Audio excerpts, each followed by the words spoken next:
Desperation has a smell, not a literal one, but something close enough to literal that the people in the room with you when you are feeling it register it before a single word has been spoken, before you have done anything that could be objectively identified as desperate behavior. Before the pitch is made, or the text is sent, or the negotiation begins, or the conversation you have been rehearsing in your head for 3 days finally happens in real life. They feel it, in the quality of your attention when you walk into the room, in the specific way your eyes move when you are trying to appear as though you are not looking for something, in the half-second too long that your smile holds, in the particular quality of your laugh when you are performing ease rather than feeling it, in the micro adjustments of a body that is trying very hard to appear as though it does not need what it needs. And the moment they feel it, something shifts. Not always consciously, not always in a way they could articulate if asked to explain it, but in the invisible calculus of social power that every human being runs continuously and automatically in every interaction. Something is subtracted from your side of the equation, and something is added to theirs. This is the cruelest feature of desperation. It is not simply an internal experience, it is a communication, an involuntary, continuous, and remarkably precise communication that broadcasts to everyone capable of reading it exactly how much you need the thing you are trying not to appear to need. And the more you need it, the more precisely you broadcast it. And the more precisely you broadcast it, the less likely you are to get it. Because need, displayed openly in the social and professional world, does the opposite of what the person displaying it intends. It does not move people toward you in the way that genuine connection does. It moves them away, or it moves them toward you in the specific way that a person with leverage moves toward someone who has none, which is the most dangerous form of approach available. You have been on both sides of this dynamic. You have been in a room with someone whose desperation was palpable and felt the shift in your own behavior in response to it, the slight increase in your own confidence, the subtle recalibration of your terms, the unconscious recognition that this person needs this more than you do, and that the imbalance is available to you whether you choose to exploit it or not. And you have been the person in the room whose desperation was doing the broadcasting, the job interview that mattered too much, the relationship you were holding too tightly, the deal you needed more than the other side knew, or thought you knew, or knew better than you realize. The audition, the pitch, the conversation, the moment where what you wanted was so close and so necessary that the wanting itself became visible in ways you could not fully control. And you know how those moments tend to go.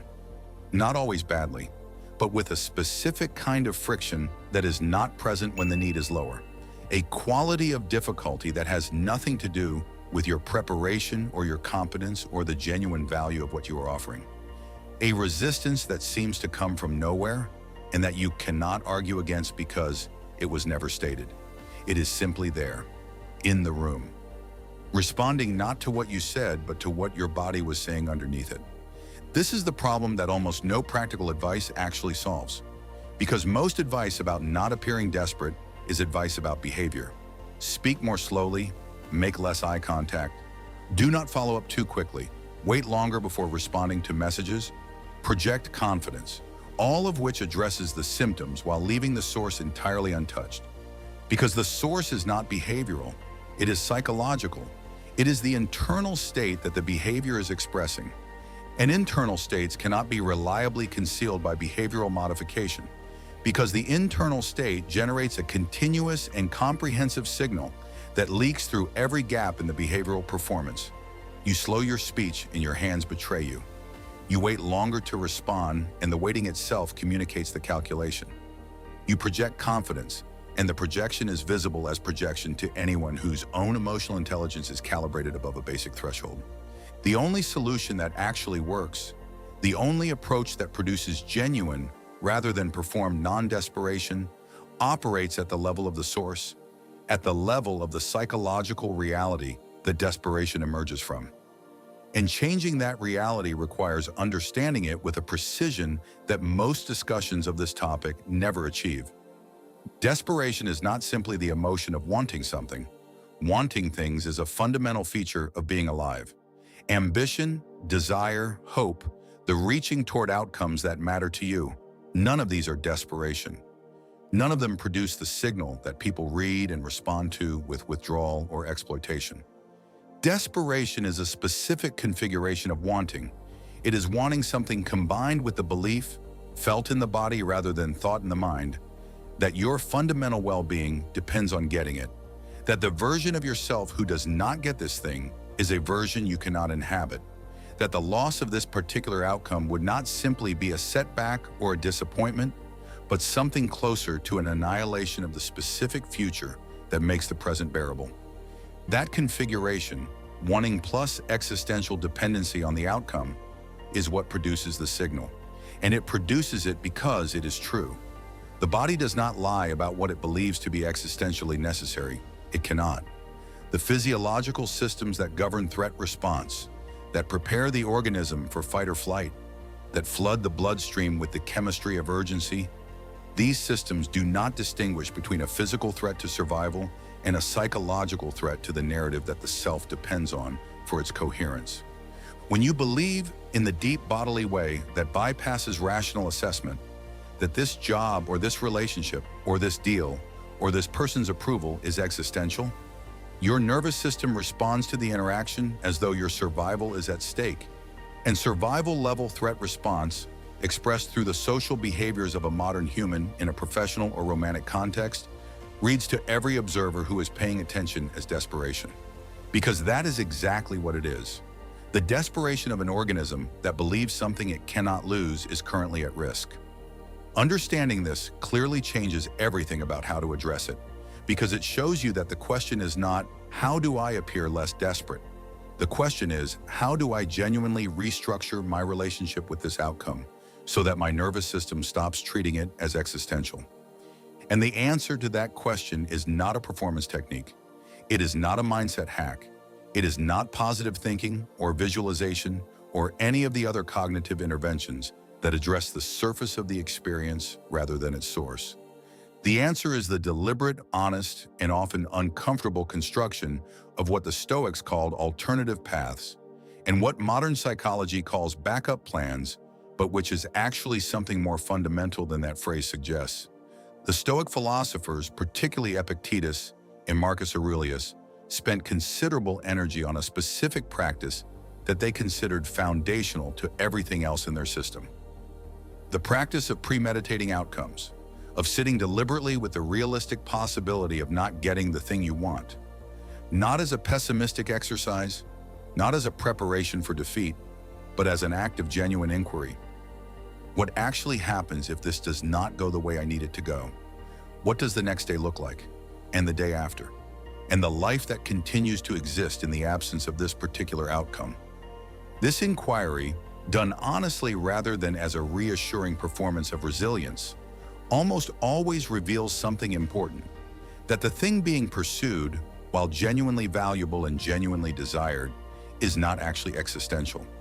That the version of yourself that does not get this job or this relationship or this deal is a version that continues to exist, to have options, to be capable of building towards something.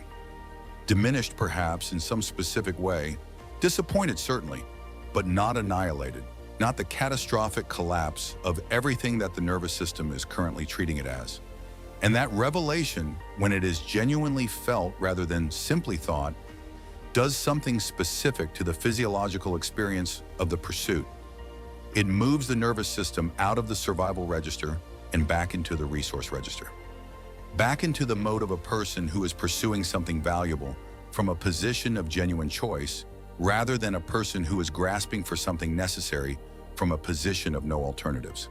That shift from grasping to pursuing, from no alternatives to genuine choice, is the only thing that produces real non-desperation. And it is the shift that changes the signal. Not because you are now performing a different behavior, because the internal state that generates the signal has actually changed. And the people in the room with you feel the change because it is real. This is the psychological trick, not a trick in the trivial sense of a technique that creates a false impression, a trick in the deeper sense of the specific, counterintuitive move that solves the problem completely by operating at its actual source rather than its visible symptoms. Build real alternatives, not imagined ones, not the reassuring fiction of "I could always do something else." Actual, developed, specific alternative paths to outcomes that matter to you. So that when you walk into the room where the thing you want lives, you are walking in from a position that already has other directions available to it. Directions that are not as desirable as this one, perhaps, but real, built, accessible, generating their own momentum independent of this moment. Now let us get into the specific dimensions of this, because the principle is clear, but its application across the different domains where desperation appears requires more granularity than the principle alone provides. In professional contexts, desperation most commonly appears in two configurations: the pursuit of a specific opportunity when no other opportunities are currently active, and the negotiation of terms when the need for the deal to close outweighs the other side's need for the same thing. Both configurations share the same structural feature: a single point of dependency, one job being interviewed for, one deal being negotiated, one relationship being pursued, one outcome that has been allowed to become the entire horizon of the pursuit. And the solution in both cases is the same structural intervention: expand the horizon before the critical interaction happens, not after, before. The job candidate who has 3 other active conversations happening in parallel with the most important interview does not need to perform confidence in that interview. They are genuinely confident because they have genuine options. The negotiator who has a fully developed alternative deal ready to close does not need to conceal their investment in the current deal. The investment is real, but it is not desperate, because the alternative is also real, and the choice between them is genuine. This is why experienced negotiators spend as much time developing their alternatives as they spend preparing their positions. Not as a bluffing strategy, as a genuine psychological preparation that changes the internal state they bring to the negotiation table. The BATNA, the best alternative to a negotiated agreement, is not primarily a tactical tool, it is a psychological one.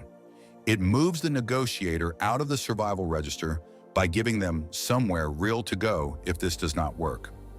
And that movement is visible to the other side of the table, not as a performance of strength, but as the actual presence of a person who has choices.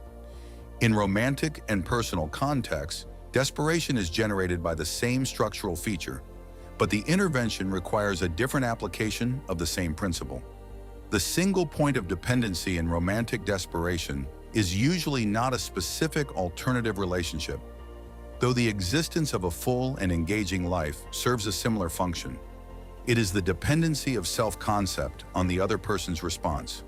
The person who has outsourced the determination of their own worth to another person's interest in them is in the most structurally vulnerable position that desperation can create, because the thing they are desperate for, the validation, the desire, the sustained interest of a specific other person, is by definition outside their control, and their nervous system knows this and responds to it with the full intensity of a threat that cannot be managed because its resolution depends entirely on someone else. The intervention here is not the construction of alternative relationships, though full engagement with your own life, your friendships, your work, your creative and physical and intellectual pursuits creates a genuine internal richness that functions as the alternative path.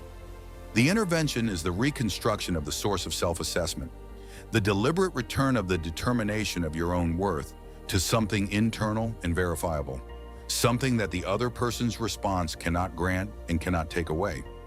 This reconstruction is not accomplished through affirmation or self-talk or the repetition of beliefs about your own value.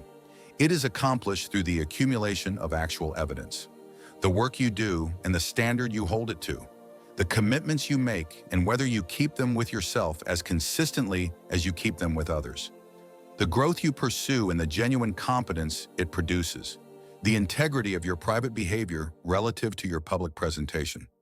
Each piece of this evidence is a brick, and the structure built from these bricks is not something that another person's interest or disinterest can threaten, because it was not built by their interest. It was built by your own actions, and it can only be maintained or demolished by your own actions, which means it is genuinely yours, in the specific way that the approval of another person can never be genuinely yours. The person who has built this structure walks into every romantic and personal interaction from a position that is structurally impossible to destabilize from the outside. Not because they do not care whether the interaction goes well, because their assessment of their own worth is not waiting on the outcome of the interaction to be determined. It arrives complete. And that completeness is what people experience as the particular quality of attractive confidence that has nothing to do with appearance or social skill or any of the usual candidates. It is the simple, powerful signal of a person who already knows who they are and is in this interaction because they want to be, not because they need it to confirm something they have not yet been able to confirm for themselves. Now let us address something that the principle of building alternatives and internal solidity does not fully cover: the acute situation, the room you are already in, the interaction that is already happening, the moment where the desperation is already present as an internal experience, and you need something to do with it right now, before the meeting ends or the conversation concludes or the negotiation closes. There is a technique genuinely useful in the acute situation that operates differently from the structural interventions described above. It does not solve the underlying problem, but it manages the acute experience in a way that prevents the worst of the signal from broadcasting while the structural work is still being done. The technique is the deliberate shifting of attention from the outcome to the process. Desperation is always outcome-focused. The desperate person is living in their mind and in their nervous system in the future moment where the outcome is or is not delivered. They are already there, already experiencing the relief of getting it or the devastation of not getting it, and they are trying to conduct a present moment interaction from a position of future-focused anxiety that makes genuine present moment engagement nearly impossible. The shift is the return of attention to the present moment of the interaction itself, not the outcome, the process. What is actually happening in this conversation right now? What the other person is actually saying? What is genuinely interesting about the exchange as it unfolds? What question has just occurred to you that has nothing to do with moving toward the outcome and everything to do with genuine curiosity about the person or the subject in front of you? This shift is not possible through willpower alone. It requires an object, something concrete in the present moment to which attention can be genuinely directed. A question asked with real curiosity is one of the most reliable objects available. Because a genuine question has to be answered, the listening required to receive the answer is present moment listening. And present moment listening, genuine engagement with what is actually being said, is the most powerful antidote to outcome-focused anxiety available in the acute situation.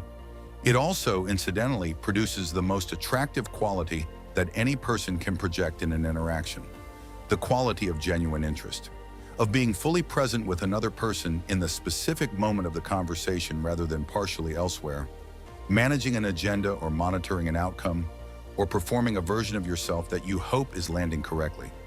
People feel genuine interest the way they feel genuine non-desperation, as a quality rather than a behavior, as something that is simply present in the interaction rather than something being done for the interaction.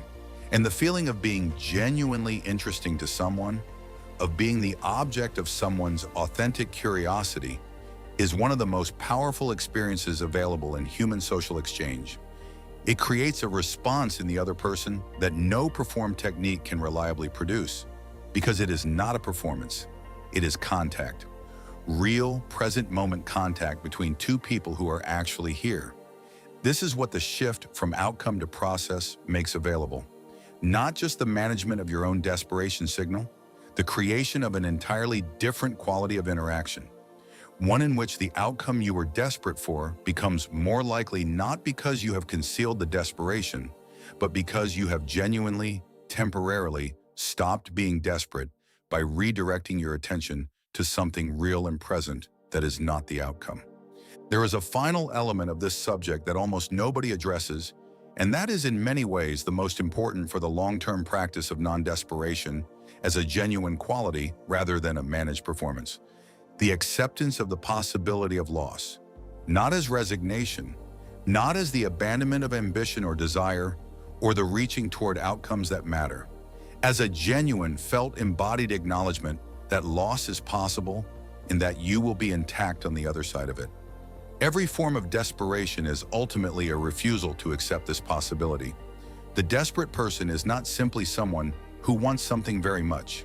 They are someone who cannot afford, psychologically, for the wanting not to be satisfied, who has built their current sense of stability and coherence around the assumption of the outcome, who is therefore negotiating, interviewing, pursuing, pitching, with the full weight of their psychological stability on the line.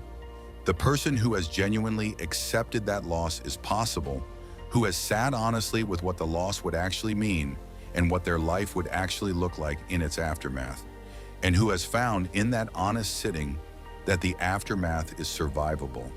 That person is not desperate, cannot be desperate, because the thing that generates desperation, the existential weight placed on a specific outcome, has been removed by the honest confrontation with the realistic possibility of not getting it. This acceptance is not passive. It is not the acceptance of defeat before the pursuit begins. It is the acceptance of reality, of the truth that outcomes in the social and professional world are never fully within any single person's control, that the best preparation, the most genuine offering, the clearest communication, the strongest position, all of these improve the probability but never guarantee the result, and that living as though the guarantee exists, as though the outcome must arrive because the need for it is sufficient justification for its arrival, is the specific psychological error that desperation is made of. The person who accepts the possibility of loss is free to pursue fully without holding back in self-protective reservation, free to offer genuinely without the distortion of needing the offer to be received in a particular way, free to be present in the interaction without the half of them that is always somewhere else, managing the outcome that has not yet arrived. This freedom is the most attractive thing a person can bring into any room. It is the quality that people are responding to when they describe someone as having natural confidence. Not the performance of confidence, not the behavioral repertoire of a confident person, the actual freedom of someone who is not desperate because they have genuinely made their peace with the range of possible outcomes and are here, in this room, in this conversation, in this moment, because they want to be and not because they have to be. That wanting without having to is the whole thing. It is what every technique in every self-help book about confidence is trying to produce. And it cannot be produced by technique. It can only be produced by the genuine internal work of building alternatives, reconstructing the source of self-worth, accepting the possibility of loss, and developing enough actual capability and actual integrity that the assessment of your own value does not require another person's confirmation to remain stable. The person who does this work does not need the trick. They have become the thing the trick was trying to approximate, and the room feels it the moment they walk in, before the first word, before the pitch or the negotiation or the conversation. In the quality of their presence, in the specific ease of someone who is here because they chose to be, and who will be equally themselves whether this goes the way they want it to or not. That is the signal that desperation overwrites. And that is the signal that returns when the desperation is resolved at its source rather than managed at its surface. You already know the difference between those two things in your body. You have felt both. The managed performance of non-desperation that costs enormous energy to maintain and still leaks around the edges, and the rare, extraordinary ease of a moment when you genuinely did not need the outcome and found yourself, paradoxically, better positioned to receive it than you had ever been when you did. That second experience is not luck.